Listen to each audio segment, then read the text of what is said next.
Team India captain Rohit శర్మపై మాజీ cricketer, commentator Sanjay Manjrekar ఆగ్రహం వ్యక్తం చేశాడు. సౌత్ ఆఫ్రికాతో జరుగుతున్న 2 టెస్టులో కెప్టెన్ గా రోహిత్ శర్మ ఫెయిల్ అయ్యాడని విమర్శించాడు. సౌత్ ఆఫ్రికా 2 ఇన్నింగ్స్ లో రోహిత్ శర్మ సరైన నిర్ణయాలు తీసుకోలేకపోయాడని తెలిపాడు.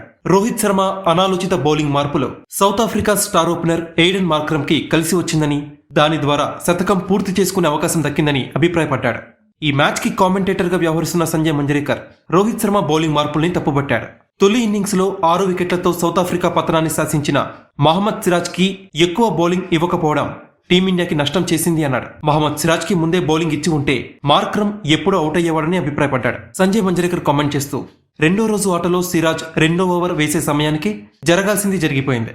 ఎయిడెన్ మార్క్రమ్ శతకం పూర్తి చేసుకోవడంతో పాటు ఆధిక్యం 60 పరుగులు దాటింది. ముఖేష్ కుమార్, ప్రసిద్ధ్ కృష్ణకి బౌలింగ్ ఇచ్చి రోహిత్ శర్మ మూల్యం చెల్లించుకున్నాడు. మహమ్మద్ సిరాజ్ తో కాకుండా ముఖేష్ కుమార్ తో బౌలింగ్ చేయించడం ఘోర తప్పిదం.